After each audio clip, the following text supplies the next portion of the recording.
Hello, my name's Ian Seeger from Pilot Career News. On the 6th and 7th of November, we held our very first virtual edition of Pilot Careers Live. We streamed over 30 different seminars with 60 speakers. There were 2 days packed full of great information. Of course, we recorded everything, and you're about to watch one of the videos from the event. Before you do, I just want to thank our sponsors, Bose, Alsim, Entro, and of course Pulis. Without them and without the exhibitors, it wouldn't be possible. The exhibitor pages are still live, so feel free to head on over there. Go to www.pilotcareerslive.com and click through to the exhibitors. There's loads of information, loads of downloads, all sorts of great stuff there for you. Anyway, enjoy the video, and if you find it useful, really appreciate it if you click subscribe on our YouTube channel. Thank you. Bye-bye. Hello everybody and welcome back. I hope you learnt a lot from the Studying Overseas session just now with Ian. We're now moving on to a more specific area, and that is the area of medicals.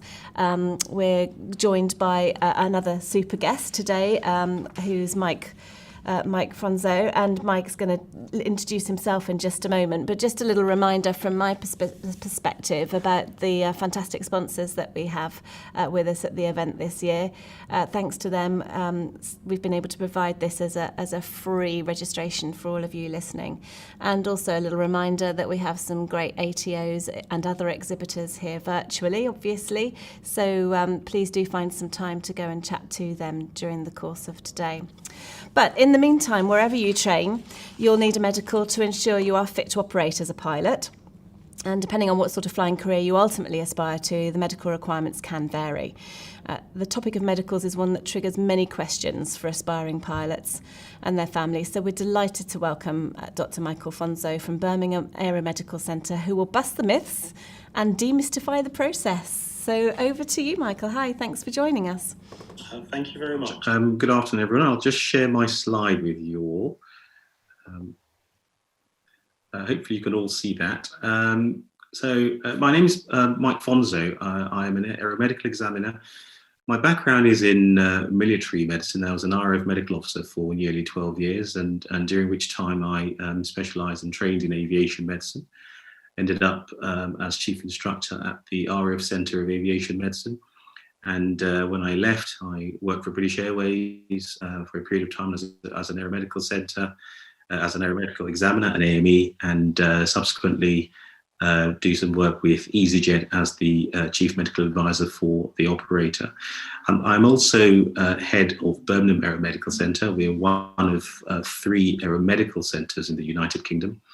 And we're authorised to conduct initial Class 1 pilot medical assessments and also Class 3 for air traffic controllers. So that's sort of me in a nutshell.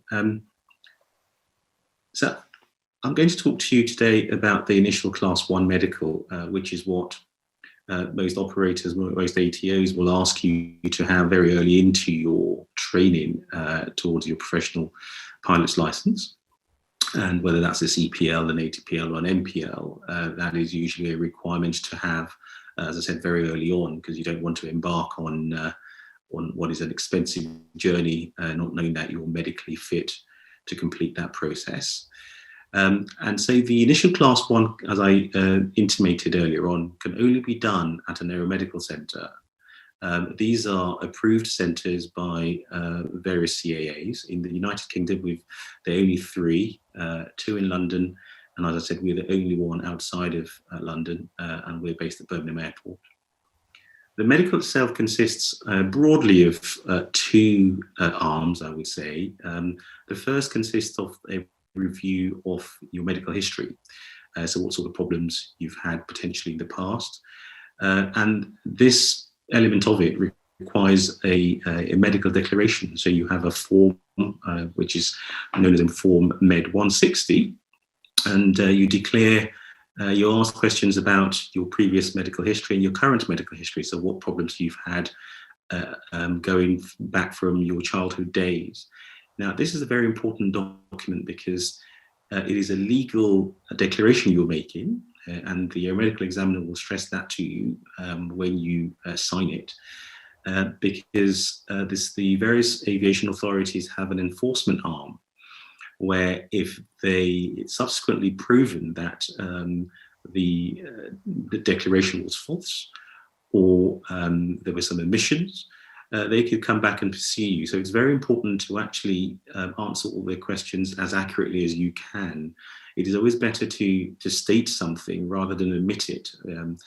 As I said, because if it is subsequently proven that there are problems, 3 years later, you could then be sort of find yourself on the wrong side of the aviation authority. And the second part of the assessment is a medical examination. And I'll talk about that in subsequent slides in a bit more detail. In total, it can take the whole day can last about 3 hours for the individual candidate. So it's quite a long day, 3 to 4 hours. And if you're going for one, it is best to just write off the day and just allocate just the medical for that day and not have any other engagements. And what's the cost? It's quite expensive, and the range certainly in the UK is between sort of £600 and £700. But I would advise that you budget a little bit more than that should things not go as planned on the day. So, for example, if there's some additional problems that are discovered and you need to see a specialist, but I'll talk about that again later on in greater detail. So generally expect to spend about between £600 and £700, but I would budget about £1,000 just for any potential problems. So on the day itself, you'd go through stations, as I call it. So when you go to the Aeromedical Centre, the first thing you will do is you go through some administration where you'll be registered with the CAA if you haven't been registered already. And once you've gone through that process, which will generate a reference number that will be unique to you and will ultimately be your license number. Once you've gone through that process, then you'll see the nurse, and the nurse will conduct a raft of assessments for you. So they'll start by doing your weight, height, blood pressure, those sort of basic assessments. There'll also be an assessment of your urine, looking for signs of kidney damage, signs of any pathology in the whole sort of renal tract from your kidneys all the way down to your bladder. So expect to provide a urine sample on the day. The other thing that you should expect to have is something called an ECG, and that's a trace of the heart. So a series of electrodes or wires are connected to your chest, your shoulders and your ankles. And that produces a trace of the heart to give an indication of how the heart is working. The next part of the assessment will be a lung function test, something called a spirometer. So you'll be asked to blow on a machine, and that will give an indication of how the lungs are working. So typically people who perhaps might have underlying asthma, who aren't aware of it, or people who've had a history of asthma and that perhaps the asthma is unstable, that might show that this test might show that and bring that to light. You'll also be required to have a hearing test, just to check in the state of your hearing. So you'll be placed in the booth, given a headset, and you'll be played some sounds at different frequencies or tones and at different volumes. When you hear the sound, you press the button, and that's known as an audiogram, and that will produce a trace of your hearing standard. There will also be finger prick blood tests, and nothing major, looking at your cholesterol level, what that is, and also your hemoglobin. Now, the hemoglobin is an indirect measure of your oxygen capacity. So that's a blood test that you should expect to have. And also more recently, they introduced drug and alcohol testing. So you can expect to breathe through a breathalyzer to check your blood alcohol content, or your breath alcohol content, I beg your pardon, and also have a drug test, which is via a mouth swab. So the spongy picture, the picture with the sponge you can see at the bottom right corner, expect to have something like that. So that swab will, your mouth will be swabbed with that sponge and put in one of those tubes, and it will test for a variety of illicit substances, cannabis, cocaine, heroin, methamphetamines, and so on and so forth. So that's what you'd expect sort of to go through at station one. Once you've completed that, you'll then move on to have a very detailed assessment of your eyes with the aviation optometrist.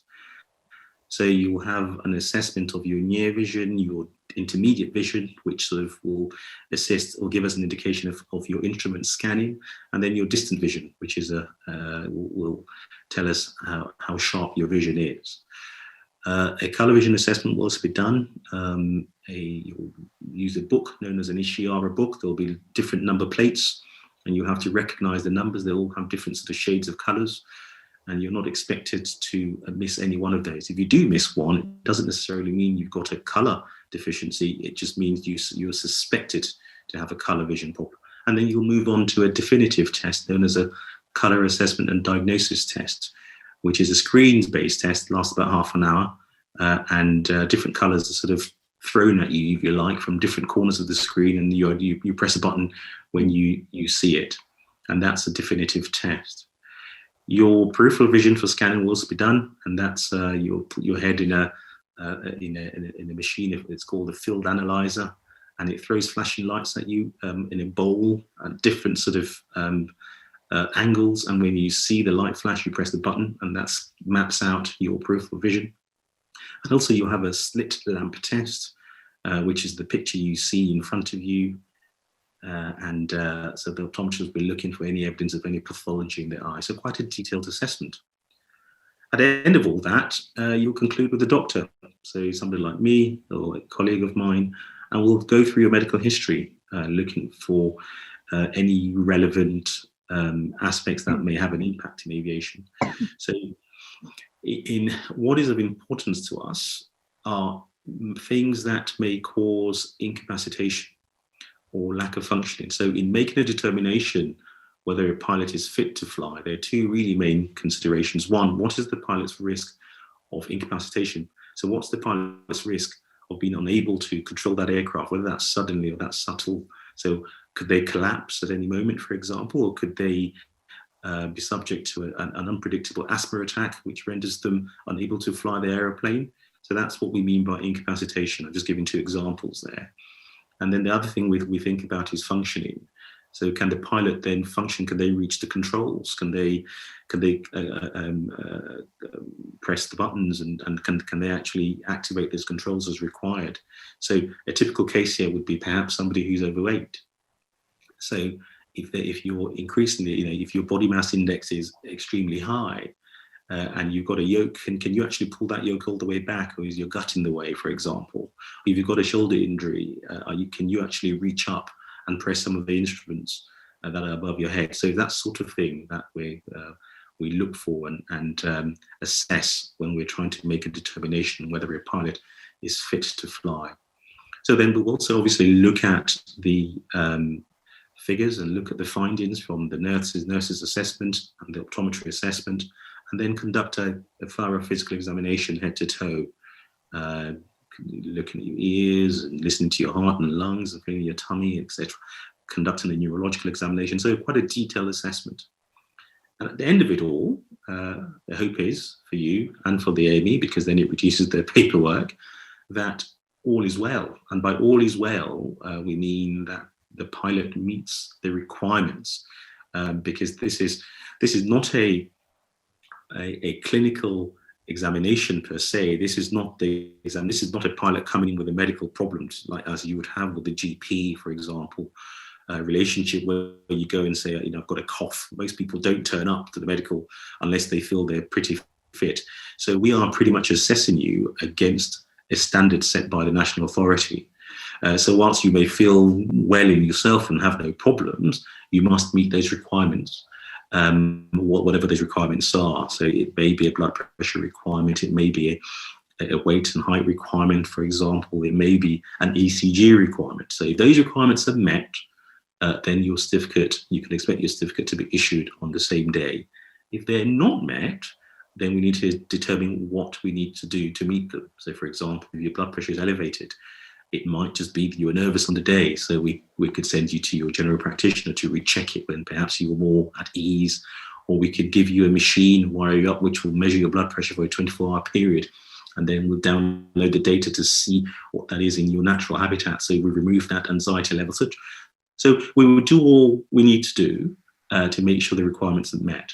And there are some requirements, if they aren't met on the day, that would need to be referred to the CAA, and for the CAA to make a decision on your fitness. And there are some other requirements which do not need referring per se to the CAA, and subject to those being satisfied at a later date, the Aeromedical Centre can issue the medical certificate to you. So in a nutshell, hopefully, that is the process, and that's what you can expect when you go for your medical. And with that, I think I will leave it at that. Thank you, Mike. That's great. I've learnt a lot from that as well. So thanks very much indeed. Really appreciate that really clear, succinct description of the process. We have had a few questions through. I think probably the best thing is to hold them off for the Q&A panel that we will do a little later this morning, which I gather you very kindly agreed to rejoin us for. So thank you very much indeed for your time this morning. I hope your children are not too disappointed that they couldn't get hold of you in the background there. Bless them, they had their part to play. And apologies for me coughing. I feel that was a bit ironic that I started coughing in the middle of a medical presentation. But it's gone now. Anyway, thank you very much indeed. We'll see you a little later in the Q&A panel.